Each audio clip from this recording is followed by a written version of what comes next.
Hey everybody, this is Dylan. Today I'll be doing a review of Gonjiam Haunted Asylum. So this was actually a movie that I was able to find at the Dollar Tree for $1. I was really surprised to have found it, and I was like, this looks really interesting. I'd never heard of it before.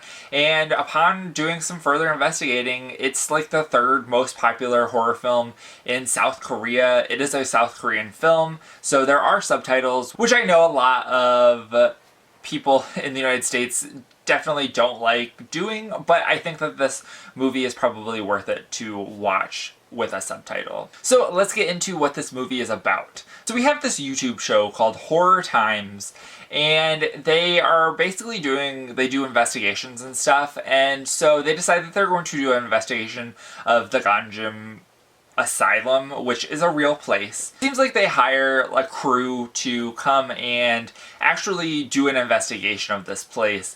And it's similar to something like a Ghost Hunters or a Ghost Adventures, stuff like that. It's a very similar concept, and they're live streaming the whole entire event. And they've got GoPros and things like that. They go into this asylum, and basically there's some lore about the director of the asylum and how she potentially killed all the people, the patients that were there, or if the patients went mad and killed her. She's been missing. And a bunch of stuff like that. So that is it for the synopsis. So this is a found footage movie, and I do enjoy found footage movies. Unfortunately, I think that this movie does fall into some of the found footage tropes that are out there. Particularly, I wasn't a real big fan of this, it's not necessarily static, but the image freezes every so often in this movie, and it really does it for no apparent reason. And most found footage movies, I feel like they do it for no apparent reason, and I don't like that trope. I think that it's dumb. So that's really the only found footage trope that I did not like in this movie. I think all the other ones worked very well. I think that they had a reason to be filming. I think that that's also something that is a problem with found footage films. Why are you filming this? So I think that that is explained very well, and I think that they do some really good, it's not super shaky, so it is a bit shaky at times, but for the most part I didn't feel like I was missing out on anything.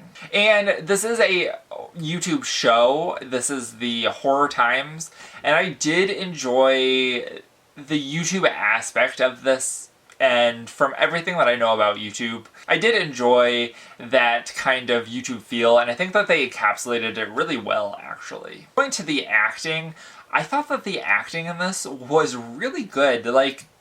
These people were never supposed to have met each other, and they all applied for this position or something like that, and there's 7 people altogether, and I thought that they did a really good job. It was like they were friends even after meeting them, because at the beginning we kind of get they go out to dinner, and I really enjoyed that. I thought that they really seemed like friends, and I thought overall the acting was pretty good. Sometimes there might be a little bit of a language barrier where you don't necessarily understand what they're saying, so it could kind of come off as bad acting, but I believed every second of what was happening, so I thought that these actors should definitely be praised for their work. And this is a scary movie.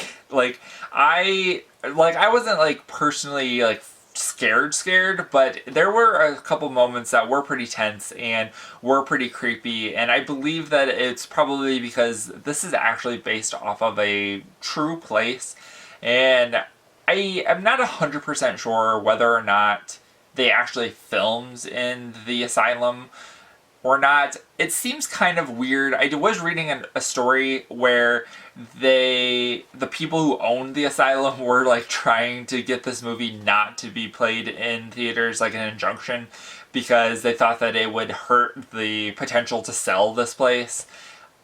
So I get the feeling that this might have been filmed guerrilla style, and they broke into the museum, or they broke into the asylum.